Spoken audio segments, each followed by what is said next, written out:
Bangsa Arab memiliki tradisi ketika ada seorang anak yang baru lahir, yaitu mencarikan ibu susuan dari desa lain. Hal tersebut dialami oleh Rasulullah ketika baru lahir. Oleh karena itu, Rasulullah disusui oleh banyak perempuan. Profesor Muhammad Ridho dalam Sirah Nabawiyah mengatakan, tradisi tersebut bertujuan agar ibu kandung dari bayi lebih cepat melahirkan anak lainnya. Selain itu, bayi tersebut agar lebih fasih dalam berbahasa Arab. Para perempuan yang menyusui Rasulullah tidak bisa dikesampingkan perannya dalam perkembangan Muhammad kecil. Pasalnya, dia telah memberikan ASINya sebagai kebutuhan bayi. Di sisi lain, dia juga mengasuh Rasulullah ketika masih bayi. Suwaibah adalah salah satu perempuan yang menyusui Rasulullah. Meski tercatat tak begitu lama dalam mengasuh Rasulullah, dia begitu dihormati oleh Rasulullah. Bahkan Suwaibah dianggap sebagai ibu baginda Nabi Muhammad. Suwaibah memiliki nama lengkap Suwaibah al-Aslamiyah. Dia merupakan budak perempuan milik paman Rasulullah, Abu Lahab. Suwaibah dimerdekakan oleh kegembiraan ketika Abu Lahab mendengar berita tentang kelahiran Muhammad, di mana berita itu dibawakan oleh Suwaibah kepada Abu Lahab. Abu Lahab sangat bergembira ketika mendengar keponakannya telah lahir. Saking gembiranya, ia langsung memerdekakan Suwaibah pada hari itu. Kemudian Abu Lahab memerintahkan agar menyusui bayi Muhammad. Karena hal tersebut, Abu Lahab diringankan azabnya di neraka setiap malam Senin, malam di mana Rasulullah dilahirkan. Di saat bersamaan, Halimah As-Sadiyah juga perempuan yang mencari bayi susuan. Dia berasal dari Bani Sa'ad yang datang ke Makkah untuk mencari bayi susu, dan kemudian bertemu ibunda Muhammad. Sebelum kedatangan Halimah, Suwaibah mengasuh dan menyusui Rasulullah. Karena proses menyusui yang sebentar, tak banyak penjelasan tentang Suwaibah.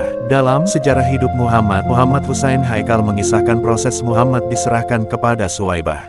Ketika Muhammad lahir, Aminah, ibu Muhammad menunggu untuk menyerahkannya kepada salah seorang keluarga saat yang akan menyusuinya. Hal tersebut sebagaimana tradisi bangsawan Arab di Makkah. Tradisi tersebut masih berlaku di lingkungan bangsawan Makkah ketika itu. Biasanya mereka mengirimkan anaknya ke pedalaman dan baru kembali ke kota sesudah umur 8 atau 10 tahun. Bani Sa'ad sudah terkenal menyusukan anak-anak. Dalam proses menunggu kedatangan perempuan dari Bani Sa'ad itu, Aminah menyerahkannya kepada Suwaibah. Ia disusukan selama beberapa waktu, seperti Hamzah yang kemudian disusukannya, kata Husain. Dalam sumber lain disebutkan bahwa Suwaibah merupakan perempuan yang mengantar pesan dari Aminah kepada Abdul Muthalib mengenai kelahiran Muhammad. Ketika itu, Abdul Muthalib sedang tawaf di Ka'bah. Rasulullah tetap menjalin silaturahim dengan Suwaibah meskipun telah pindah ke Madinah. Ketika penaklukan Makkah, Rasulullah menanyakan kabar Suwaibah dan putranya Masruh. Rasulullah kemudian diberitahu bahwa keduanya telah meninggal. Selain terbatasnya catatan tentang riwayat hidup Suwaibah, tak ada juga penjelasan tentang keislamannya. Rasulullah tak bisa dilepaskan dari sosok Suwaibah yang telah merawatnya ketika kecil, meski hanya beberapa saat.